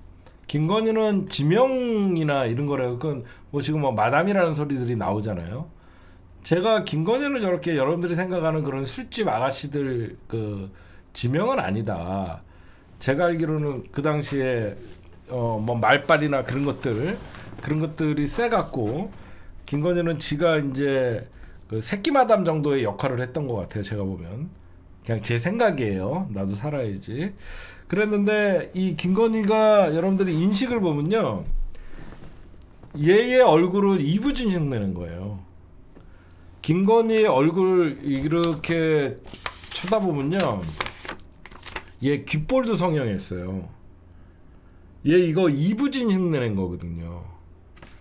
얘 모든 얼굴을 내가 보면 이부진 흉내내고 이름도 그래서 김건희로 한 거거든요. 그래서 어떻게 보면 우리나라가 재벌들 지네끼리 로얄 패밀리라고 얘기하지만 얘는 그런 그 천박한 라마다 르네상스 뭐 그 볼케이노 뭐 그 당시에 볼케이노 뉴월드 꾸띠 뭐 그 다 몰려 있을 때예요. 왜냐면 김건희랑 나랑 시대가 비슷하거든요. 내가 그쪽 다 알거든요. 옛날에 내가 나이트 강의 한번 해줬죠. 그 당시에. 그래서 쟤는 그 천박한 신분을 이겨내고자 어디를 끼려고 대학원도 여기 갔다가 뭐 박사학위는 동국대 뭐 어디는 뭐 숙대 결국은 인맥을 넓히려고 서울대 그 서울대 그 MBA 과정 뭐 경영자 수업 거기서 만난 게 김예성이잖아요. 구속 발부? 나 정확히 맞췄지. 12시에서 1시. 예. 구속이지. 예. 볼까? 진짜 된 건이? 생유 나이샷 굿샷. 야씨 그러면 내 방송 보면서도 씨. 네, 섰습니다. 오늘 진행된 구속영장 심사 관련 내용, 김건희 특검의 수사 내용 함께 짚어보도록 하겠습니다. 이경국 기자 나와 있습니다. 안녕하세요. 네, 안녕하십니까. 자, 아직까지는 이 발부 여부가 결정되지는 않은 것 같은데 잠시만요. 예. 예, 지금 이제 속보가 지금 이제 막 들어왔네요. 예. 예, 서울중앙지법에서 전달된 속보인데 자, 김건희 씨에 대한 구속영장이 발부가 됐다. 이런 속보가 들어왔습니다. 자, 다시 한번 전해드리겠습니다. 서울중앙지법에서 진행한 김건희 여사 구속영장 실질심사의 판단. 뭔 여사야, 들어왔습니다. 김건희 씨에 대한 구속영장이 발부됐다라는. 여봐, 내가 얘기했잖아. 증거인멸 우려. 10시 10분 김건희 여사가 영장 실질 심사를 위해서 서울중앙지법에 출석한 지 지금 이제 한 14시간, 13시간 만에 김건희 여시. 이제 구속영장 발부가 확실히 발부가 됐다라는 속보가 전해졌습니다. 현재 이 김건희 씨는 서울 남부구치소의 영장 발부 여부 결과를 기다리고 있는 상황이었는데 구속 전 심사가 2시 반 정도에 끝났으니까 아마 한 9시간 만에 이제 결과가 나온 것으로 보입니다. 윤 전 대통령에 대한 구속영장 심사가 끝난 지는 한 5시간 만에 결과가 나오는데 이와 비교하면 굉장히 긴 시간에 정의구요. 걸쳐서 이 판단이 나온 겁니다. 자, 이로써 이제 서울 남부구치소에 대기하고 있던 김건희 여사는 일반 구속 수감자들과 같이 신체 검사를 받고 또 머그샷을 찍는 절차를 받게 되는데요. 자, 법원에서는 야, 머그샷을 커플로 찍네. 증거인멸 우려를 대한민국 헌정사상 머그샷 커플샷. 되면서 김건희 특검은 출범 40여일 만에 정점인 김건희 씨의 신병을 확보하면서 부부 머그샷. 수사에 탄력을 받게 될 것으로 자, 보입니다. 이 내용 이 자리에 나와 있는 이경국 기자와 함께 자세하게 한번 나눠보겠습니다. 자, 지금 방금 이제 속보가 전해졌습니다. 네, 일단 법원에서도 공지가 나왔습니다. 구속영장 실질심사 결과가 기자들에게 풀이됐습니다. 공개가 됐는데요. 일단 결과 말씀하신 것처럼 구속영장 발부가 됐습니다. 그 사유 재판부는 증거를 인멸할 염려가 있다라고 했고요. 이 기자들에게 구속영장 발부 소식이 알려진 게 자정이 조금 넘어섭니다. 그런데 재판부는 발부 일자는 구속영장이 발부된 일자는 8월 12일 속보하자, 속보. 13일이 됐는데 12일에 발부가 됐다고 발부 일자를 함께 붙여서 구속영장 발부 소식을 알렸습니다. 그러면 이제 자정이 되기 직전에 결정이 됐고 네.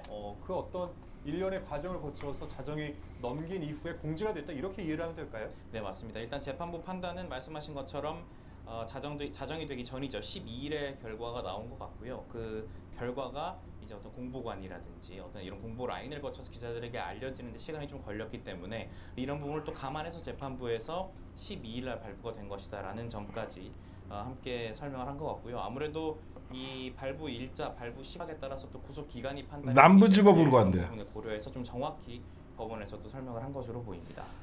영장 발부 사유를 보면은 이제 증거인멸 우려가 적시된 것으로 전해지고 있는데 네. 사실 이제 영장 발부의 사유로는 몇 가지가 있지 않습니까?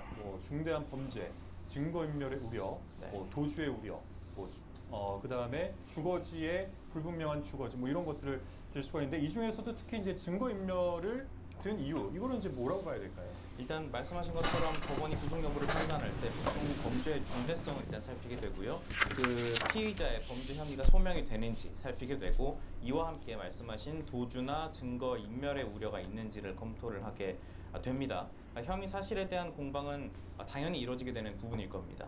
특검 내지는 검찰 측에서는 혐의가 소명된다라고 주장을 할 것이고 피의자 측은 통상 반박을 하기 마련이니까요. 야, 근데 구속 사유가 주거지의 불분명은 뭐냐? 이 집에서 안 자? 코바나 콘텐츠 왔다 갔다 주거지의 불분명이 있어요. 인이기 때문에 그리고 또 서초동에 사저가 아크로비스타가 있다는 점에 거주하고 있다는 점 모두가 알고 있기 때문에 이 도주 우려는 현실적으로 좀 낮은 부분인 거고 하지만 이 증거인멸 우려는 좀 다른 얘기입니다. 그래서 이제 특검도 증거인멸 우려에 대해서 오늘 구속영장 심사 신문 과정에서 적극적으로 이 소명을 하려고 노력한 것으로 보이고요. 일단은 특검 오늘 김 여사가 특검 조사에서 앞선 특검 조사에서 혐의를 모두 부인했던 부분을 언급했을 것으로 보입니다. 그리고 이 김건희 여사 최측근으로 꼽히는 전 대통령실 행정관들이 휴대전화 초기화를 하고 이랬던 점들도 거론을 했을 것으로 보이고요. 또 이 수사 과정에서 확인된 여러 증거인멸 정황들을 강조했던 것으로 알려지고 있는데 이런 부분을 재판부가 받아들여서 구속영장을 발부한 것으로 풀이가 되고 있습니다. 예. 자, 그렇다면 오늘 심사에서 서희건설의 자소서랑 이 목걸이 실물이 큰 영향을 미쳤다고 결정타지.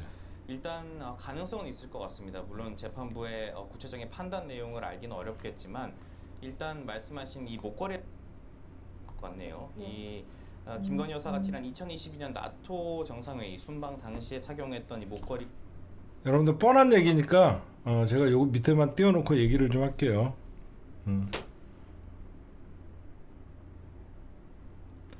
예, 여러분들 제가 방금 들어온 법원에서 그 풀을 읽어드릴게요.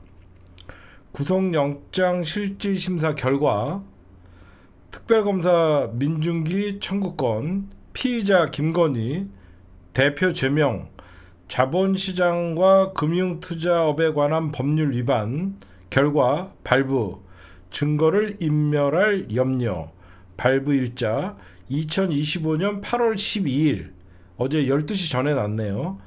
담당 법관 정재욱, 영장 전담 부장판사 이렇게 돼 있네요. 헌정사 최초 전직 대통령 부부 동시 구속, 광복절 최고의 선물. 그렇죠? 광복절 최고의 선물입니다. 마그샷 마그샷 마그샷. 예, 여러분들 제가 보면 저런 게 있는 것 같아요.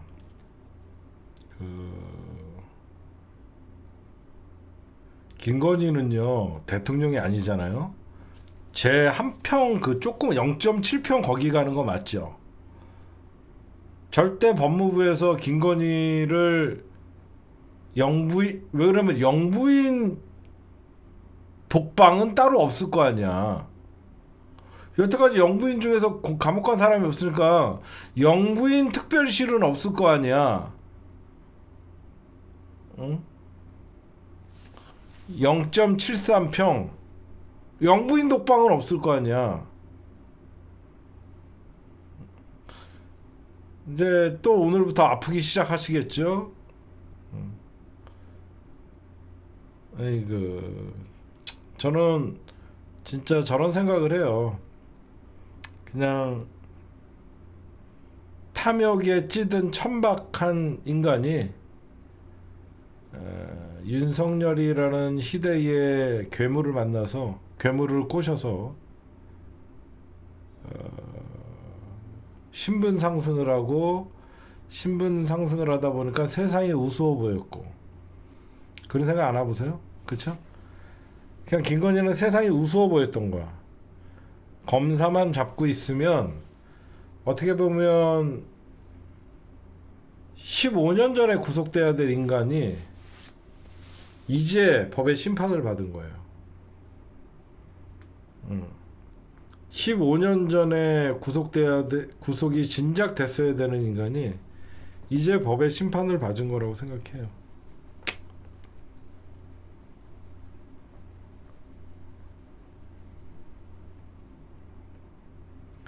근데 쟤는 저기 가서도 대장 노릇할 인간이에요. 야, 왜 독방에 자범들이랑 사기범들을 자범들이랑 같이 있어야지. 김건희가 무슨 독방이야. 자범들이랑 같이 있어야지. 응? 잘 어울려 쟤는 자범들이랑. 담배 못 피워서 어떻게 하냐 건이야. 결국은 인간의 탐욕이 결국은 탐욕과 요괴의 본능이 이제는 김건희 여러분들 저는 이제 되게 의미 있게 보는 게 여태까지 보면 특검이 구속을 시키기 위해서 김건희를 했지만 김건희는 내란의 여러분들 핵심 인물이에요. 내란 수계는 김건희입니다. 김건희 내란으로 잡아야 돼요. 그러니까 사람들이 자꾸 착각하는 게 김건희가 무슨 뇌물 받았다 특정 이거 아니에요. 이 내란의 모든 봐봐요. 특검이 출범하니까 바로 구속되잖아요. 김건희는 저걸 막기 위해서 내란을 일으킨 거예요. 아니 생각해봐요. 특검이 출범하자마자 탈탈탈 털면 김건희는 안 걸리는 게 없잖아요. 그렇기 때문에 김건희는 여태까지 자기 특검을 막기 위해서 저 지랄을 떨었고 특검을 막기 위해서 결국은 계엄을 일으킨 거예요. 무슨 김건희가 결국 지 특검 막으려고 내란 일으켜갖고 나는 김건희가 내란의 설계자예요. 거기에 노상원을 동원하고 체포 명단을 만들고 저 김건희예요. 저는 이제 특검이 신병을 확보했으니까 수사가 이제 탄력적으로 저는 이제 진행이 될 거라고 생각을 합니다. 여러분들 그리고 아까 제가 준비한 것 중에 이거 2개만 하고 오늘 마칠게요. 잠 잘 오겠다. 김예성이가 왜 들어왔을까요? 여러분들 사람들이 저기 누구죠? 유경옥이랑 정지원이 무슨 문고리 3인방이라고 얘기할 때 제가 뭐라 그랬어요? 몸종이라 그랬죠. 제가 얘기했잖아요. 쟤네들은 아무 힘도 없어요. 정지원이 얘네들은 몸종이에요. 김예성이가 왜 들어왔냐? 김건희 구속될 것 같으니까 들어온 거예요. 김건희가 살아있으면 김예성이는 김건희가 어떤 인간인지 알기 때문에 김건희가 밖에 있을 때는 자기가 위험하다고 생각해서 안 들어온 거예요. 김건희가 구속되는 오늘 영장실질심사 있다라는 거 알잖아요. 특검이 지난주에 구속영장 쳤고 영장실질심사가 오늘이잖아요. 그래서 오늘 들어온 거예요. 그럼 왜 들어왔냐? 얘는 바지거든요. 그 사라진 46억 김건희가 가져갔을 확률이 높잖아요. 그러니까 얘가 공항에서 자기는 부정한 돈을 가져간 적이 없다. 얘는 억울하게 자기가 다 덤탱이 쓸 것 같으니까 얘는 도망가 있으라고 한 건 김건희 100%입니다. 윤석열 탄핵되는 날 도망갔잖아요. 그거 누가 도망가라 그랬을 것 같아요? 김건희가 나가 있으라 그랬겠죠. 그랬는데 나가 있어 봤더니 모든 게 184억 중에서 자기가 46억을 먹고 김건희 없다고 자기한테 다 몰아붙이니까 생각해보세요. 김예성이를 해외로 도피시킨 것도 저는 김건희라고 생각해요. 근데 김예성이가 밖에 있어 보니까 자기가 전부 도둑놈이 돼가는 거예요. 실질적으로 자기 먹은 것도 없는데. 응? 그럼 예성이가 왜 기어 들어왔겠어요? 이제 다 끝났다. 나는 얘는 얘 입장에서는 돈 먹은 것도 없고 중간에서 시키는 대로 심부름 해줬는데 자기 죄는 가볍다고 판단했겠죠. 이런 애들이 들어올 때는요 변호사랑 다 상의합니다. 변호사랑 다 상의를 해서 들어가도 받아야 집행유예야. 네가 돈 먹은 것도 없는데 그냥 어차피 그렇잖아요. 얘가 뭐하러 밖에서 덤탱이를 씁니까? 이게 지 와이프가 한국에 있고 그러니까 김예성이가 이제 김건희 구속영장 실질심사할 때 딱 들어와 갖고 오늘 특검에 가 갖고 다 불었겠죠. 김건희가 웃기지 않아요. 오늘 영장 실질심사하는 건 다 알고 있었잖아요. 희한하게 지난주에 영장 청구인데 화요일 날 한다 그래갖고 김예성이 이제 마음의 갈등을 일으키다가 야 내가 괜히 밖에 있을 이유가 없고 내가 괜히 46억 먹은 파렴치한 범으로 돼 있다. 자기 김건희가 부탁을 해서 자기 와이프 이름으로 페이퍼 컴퍼니 만들어주고 자기는 심부름밖에 안 했는데 물론 뽀찌 좀 먹었겠죠. 그걸 갖고 자기가 마치 집사라는 소리를 듣고 김건희는 집사를 두지 않아요. 지가 다 헤쳐먹어요. 성격이. 뭐하러 얘가 밖에 있어요. 김건희 구속되면 자기가 다 불라고 들어온 거예요. 김건희는요 이제 신병이 확보가 됐으니까요 이제 큰 사건 뒤져야 돼요. 내란. 김건희 그날 진짜 내란을 몰랐냐. 인천세관 마약 수사 김건희랑 무슨 관계냐? 김건희 화이트 리스트가 있대요. 김건희가 공천한 명단이 존재한다는 소리가 있어요. 김건희가 국정을 좌지우지하고 대통령실에 누굴 꽂아줬고, 응? 아니 양평 이런 거는 특검에서 그냥 조사하면 되지만 진짜로 권력을 이용한 거. 국회의원 공천을 진짜로 하면서 어떤 대가를 받았고, 해외 캄보디아나 이쪽에 돈을 얼마나 빼돌렸고, 응? 저는 이제 본격적인 지금 어떻게 보면 맨 가운데의 핵심을 가기 위해서 겉의 것을 조사하면서 사실상 구속시키고 이제 시작이에요. 더 웃긴 건 뭐냐면 신혜식이가 대통령실에서 시위대 동원을 했다. 마치 우리가 똘만이냐 그러면서 얘가 공개했죠. 이 새끼 왜 그러냐면요. 정광훈이가 압수수색 당했잖아요. 정광훈이가 압수수색 당하고 출국금지 당했잖아. 신혜식이랑 정광훈이랑 같이 놀았단 말이야. 정광훈이가 곧 구속될 거라는 소리가 나오니까 신혜식이가 서부지법 폭동에서 자유로우려고 자기가 선을 긋는 거예요. 신혜식이가 왜 갑자기 폭로를 하냐면 정광훈이 압수수색 당하면서 경찰에 의해서 정광훈이 이제 곧 서부지법 폭동의 배후와 선동으로 하는데 신혜식이 똑같이 선동했거든요. 여기서 이제 빠져나가는 거죠.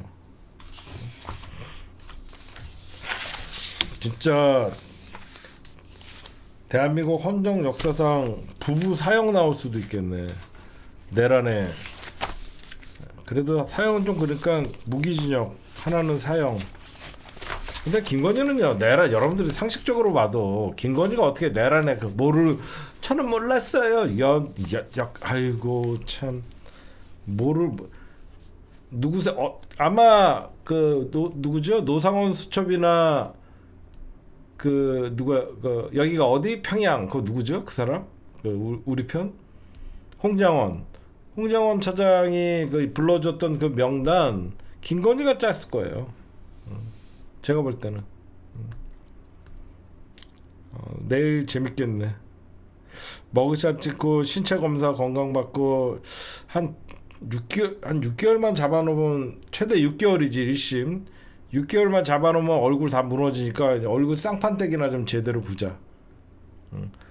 보면 여러분들 그거 김건희 1심 구속기간 6개월 대비해서 며칠 전에 나올 때 성형외과 갔다 오면 딱 느낌 나잖아. 말도 못하잖아. 말도 아무것도 아닌 여자 아무것도 아닌 년이 하니까 그걸 국정농단이라고 하는 거. 그쵸? 6개월 이상은 버틸라고 지금 막 쳐넣더라고 얼굴에. 응?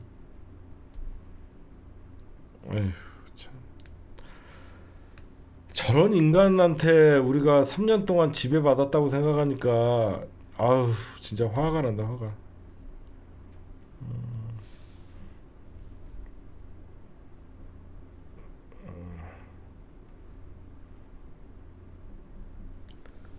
예, 이제 남부구치소 가면 이제 구속영장 이제 얘도 저거 하겠죠. 법 기술자들이 쓰는 거 구속 적부심 심사 그거 하겠죠. 응? 그러다가 아파갖고 또 어디 병원 가고 들어 누우려고 하겠죠. 다행히 우리가 정권 잡아서 다행이죠. 응. 화장품 못 써요. 그래서 출두하는 직전에 얼굴에 다 뭐 주사기 맞고 연병했잖아요. 집행유예로 나올 거라고 처음에 예상을 했다.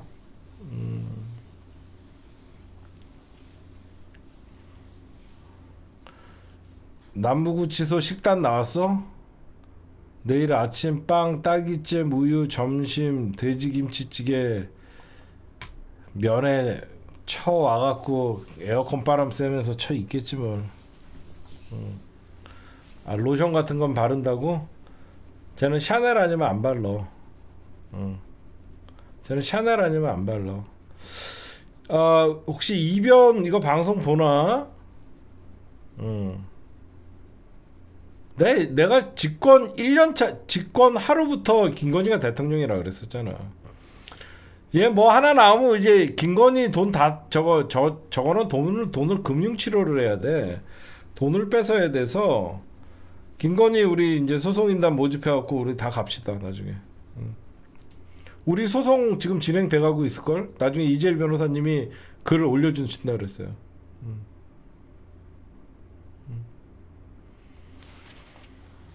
통장 정지시켜야 됨 전문용어로 동결시킨다고 하죠.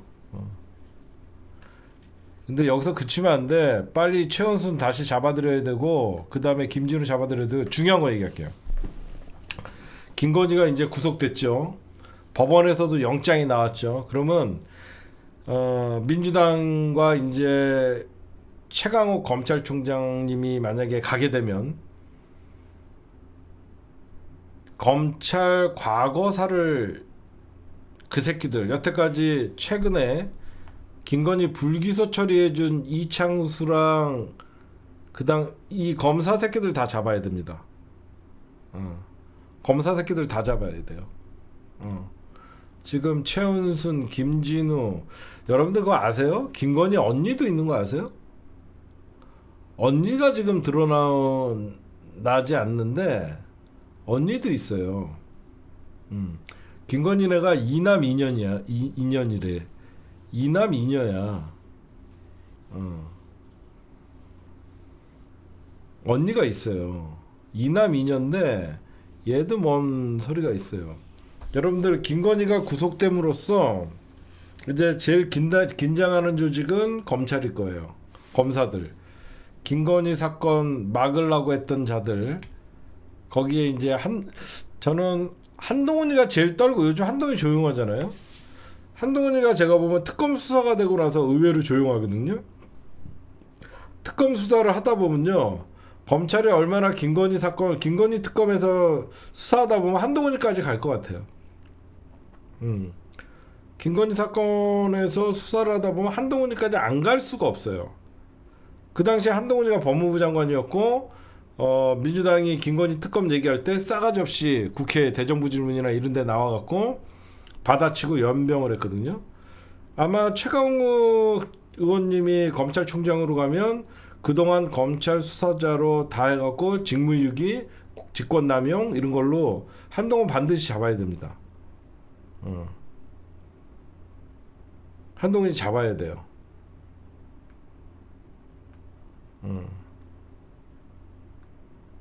아니 한동훈이 잡아야 돼요. 한동훈이가 그 당시에 법무부 장관이었고 한동훈이가 여태까지 민주당이 김건희 특검에 관해서 얘기할 때 맨날 이랬잖아. 그 문재인 정부 때 다 수사한 거 아닙니까? 의원님이 저한테 싸가지 없게라고 얘기하시면 어떻게 그런 얘기를 이지랄 떨잖아. 걔는 하여튼 김건희 특검에 이제 김건희를 봐줬던 인간들, 그렇죠? 김건희를 봐줬던 인간들 다 잡아들여야 돼요. 김건희를 봐줬던 인간들 싹 잡아들여야 됩니다. 진짜 김건희를 그 누구죠? 여러분들 그 안경 쓰고 맨 마지막에 면죄부 준 새끼 누구지? 조창수 누구였죠? 나 아직도 이 새끼 얼굴이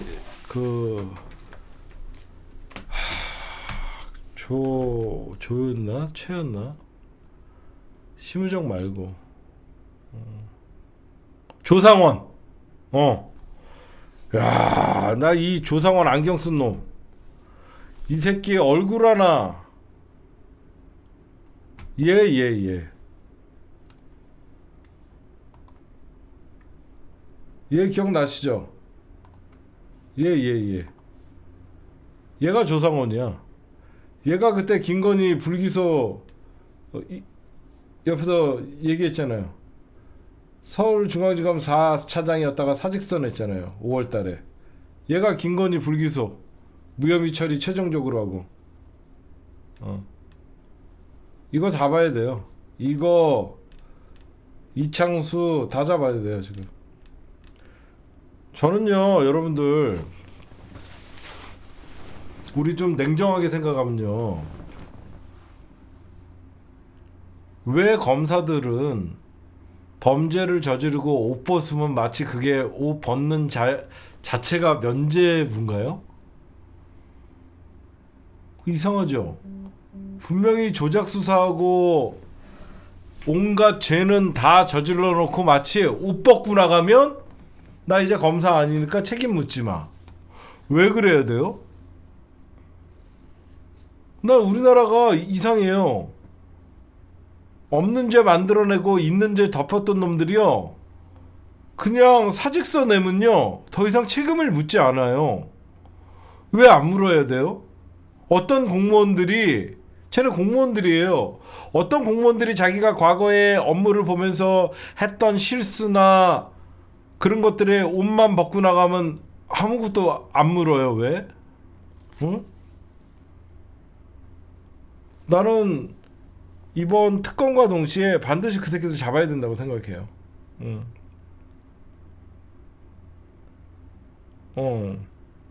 조상원 프로필 이거요, 옛날에 형님 방송에서 소개하셨던.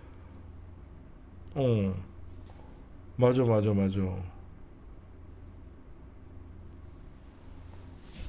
이 박영수 특검에서부터 같이 있던 놈이구나.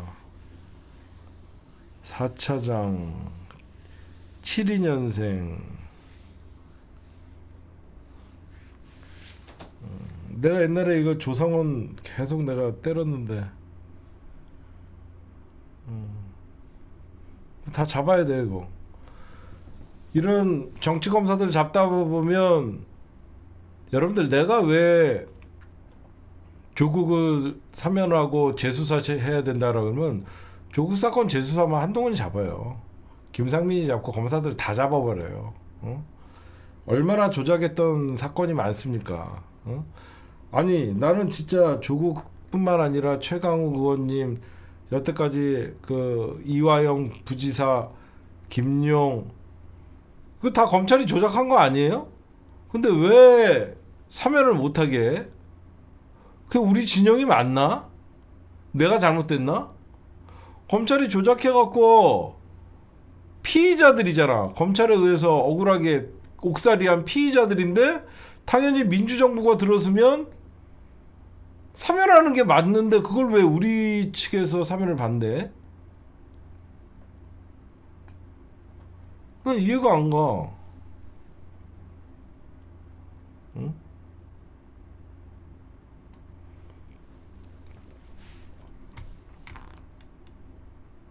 헌법 개정은 맞는데 판검사 탄핵은 국회에서 끝내야 됨이 아니라 판검사, 그러니까 검사들, 특히 검사들을 파면 제도를 만들어야 돼요.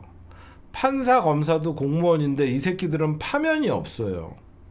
일반 공무원들은 뭐 경책, 뭐 징계, 뭐 이런 게 있는데 판사랑 검사는 파면이 없어요. 파면. 얘네들을 뭐라고 탄핵을 해요? 이 새끼들 파면하면 되죠. 뭐하러 검사 판사를 헌재까지 끌고 갑니까? 아니 말단 구청 공무원이 파면 탄핵당해서 헌재로 갑니까? 똑같은 공무원이에요. 똑같은 공무원이기 때문에 파면하면 끝나는 거예요. 이 새끼들은 뭐라고 헌재까지 끌고 가서, 안 그래요? 얘네들은 탄핵이 중요한 게 아니라 그냥 공무원들은 파면으로 끝내면 돼요.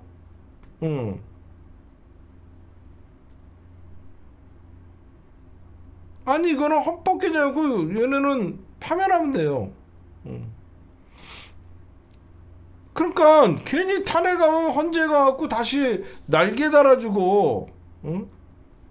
나는 이번만큼은 아마 최강호 검찰총장 들어오면 제일 무서워하는 게 한동훈이에요. 최강호 검찰총장은 저 새끼들이 어떻게 조작했는지 다 아는 사람들이니까. 검찰 과거사 조사위원회를 좀 만들어야 될 것 같아. 바로 검찰 과거사 조사위원회를 해갖고 그 사건 맡았던 검사 새끼들이 어떻게 수사하고 불법적인 요소 없었나 윤석열 정부에서 싹 5년치 조사해 갖고 검사 새끼들 전부 구속시켜야 돼. 검찰 과거사 진상위원회를 만들어서 검찰이 대표적으로 정치 사건이라고 생각하는 조국 전 대표랑 정경심 교수님 사건, 거기에 이재명 대통령 사건, 문재인 대통령 뭐 그 사건 이거 다 이거 검사들이 조작한 거거든. 고발 사주도 뿐만 아니라.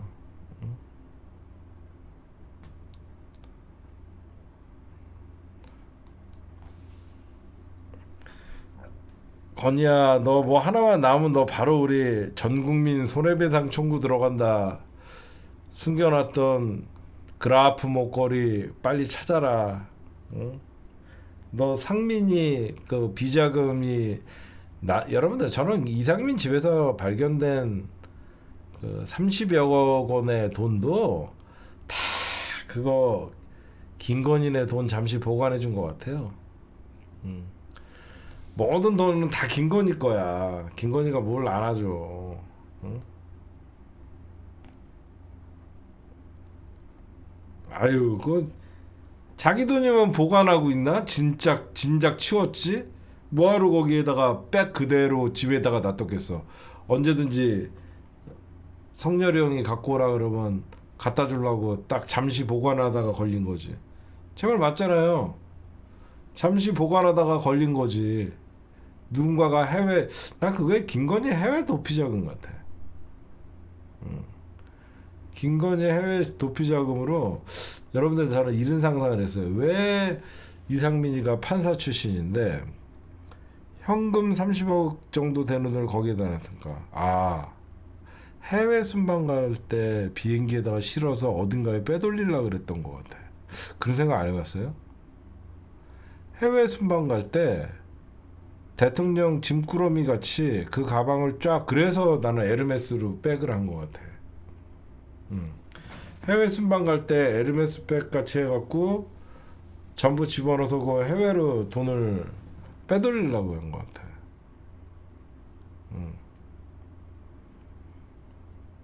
그러니까 장관이니까 대통령 수행할 자리가 있을 거 아니야. 그러면 장관들 거기 성남 비행장에서 공군 1호기 출발할 때 제대로 진검사 하겠어요? 못하지.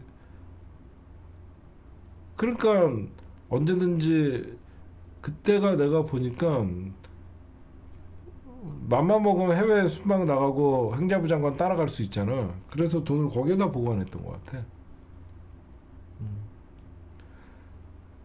3년 동안이 아니라 김건희는 거의 검찰총장 시절부터요. 다 털면 저것들 그냥 검사 새끼들 가만두면 안 된다고 생각해. 그러니까 명품백에 담아놨지. 해외 여행 같이. 그렇지 않아요? 그런 상상하는 게 충분히 우리가 합리적인 의심을 할 수 있잖아. 그냥 돈이 목적이고 빼돌리려고 그랬으면 어떤 박스나 그런 데다가 몰래 숨겨놓으면 더 많이 들어가고 하는데, 에르메스 백에다가 이렇게 해놨다는 거는 어디 여행용 같이 만들려고 옮기려고 한 거거든. 나는 그거 해외로 빼돌리려고 했던 것 같아.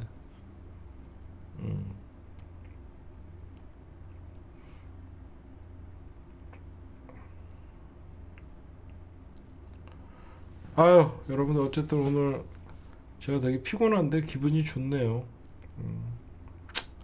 여러분들도 고생하셨어요. 참. 특검 40일 만에 김건희 구속시켰습니다. 네, 오늘 녹화는 여기까지만 할게요.